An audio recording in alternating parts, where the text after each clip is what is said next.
اسلامیات class matric unit 12 course code number 201۔ آج ہم اس میں بلند خوانی کریں گے امتحانی مشق نمبر 2 یونٹ 4 تا 6 کے سوال نمبر 5۔ غم کا سال اور طائف کا سفر، ہر ایک پر علیحدہ علیحدہ نوٹ لکھیں۔ جواب: عام الحزن یا غم کا سال۔ قریش مکہ کی اذیتوں سے تنگ آ کر مسلمانوں نے حبشہ ہجرت کی۔ کفار قریش نے انہیں وہاں سے نکالنے کی سازشیں کی، مگر اس میں کامیاب نہ ہو سکے تو مسلمانوں کا مکے میں بائیکاٹ کر دیا۔ مسلمان 3 سال تک شیب ابی طالب میں محصور رہے۔ اس دوران رسول کریم صلی اللہ علیہ وسلم کی زوجہ محترمہ حضرت خدیجہ رضی اللہ تعالیٰ عنہا اور چچا حضرت ابو طالب رضی اللہ تعالیٰ عنہ دونوں کی صحت پر برا اثر پڑا، اور بائیکاٹ ختم ہونے کے بعد نبوت کے 10ویں سال 619 عیسوی میں دونوں کا آگے پیچھے انتقال ہو گیا۔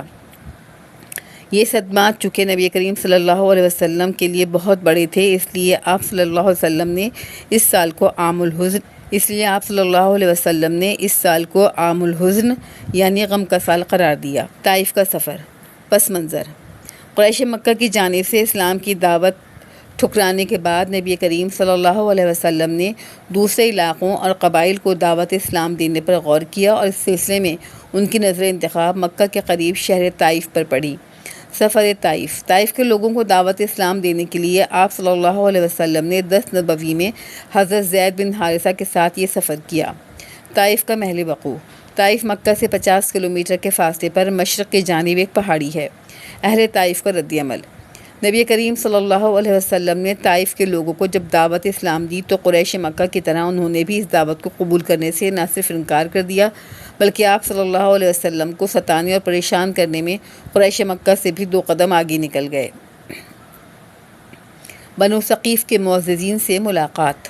آپ صلی اللہ علیہ وسلم نے طائف میں بنو ثقیف کے معززین سے ملاقات کی، جن میں 3 بھائیوں عبد، مسعود اور حبیب سے ملاقات کی، جو عمرو بن عمیر بن عوف کے لڑکے تھے، لیکن انہوں نے نہ صرف نہایت بد اخلاقی اور بے رخی کا سلوک کیا، بلکہ شہر کے آوارہ لڑکوں کو آپ صلی اللہ علیہ وسلم کے پیچھے لگا دیا، جنہوں نے آپ صلی اللہ علیہ وسلم کو پتھر مار مار کر زخمی کر دیا، یہاں تک کہ آپ صلی اللہ علیہ وسلم کے نالین مبارک خون سے بھر گئے۔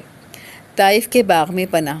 ابن ہشام لکھتے ہیں کہ زخموں سے چور آپ صلی اللہ علیہ وسلم جب حضرت زید بن حارثہ کے ساتھ ایک باغ میں پناہ گزین ہوئے، اور آپ نے اللہ تعالیٰ سے دعا مانگی کہ اے اللہ تعالیٰ، اگر تو مجھ سے ناراض نہیں ہے اور یہ مجھ پر عتاب نہیں ہے تو مجھے کسی چیز کی پرواہ نہیں۔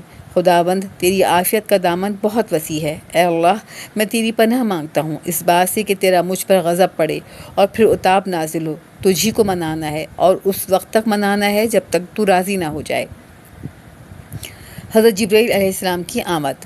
اللہ تعالیٰ نے حضرت جبرائیل علیہ السلام کو نبی کریم صلی اللہ علیہ وسلم کی خدمت اقدس میں بھیجا۔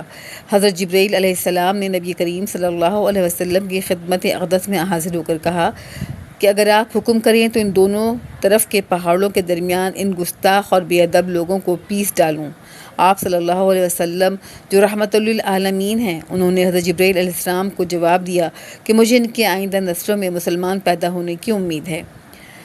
طائف کے سردار عتبہ کا باغ سے انگور بھیجنا۔ قریب ہی ایک اور باغ تھا جس کے مالک عتبہ اور شیبہ تھے۔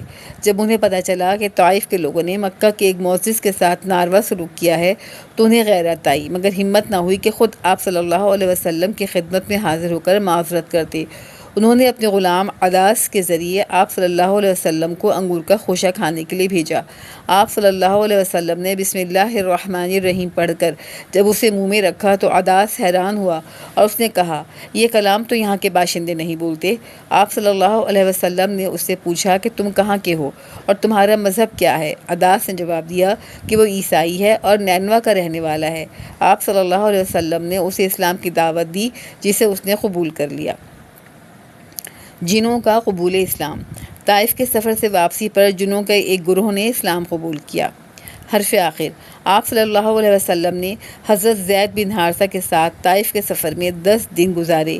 ان 10 دنوں میں آپ صلی اللہ علیہ وسلم کو بہت ساری پریشانیوں اور مشکلات کا سامنا کرنا پڑا، جو ہمارے لیے سبق ہے کہ اسلام کے راستے میں مشکلات اور پریشانیوں سے گھبرانا نہیں ہے، بلکہ ثابت قدمی سے دین اسلام پر جمے رہنا ہے۔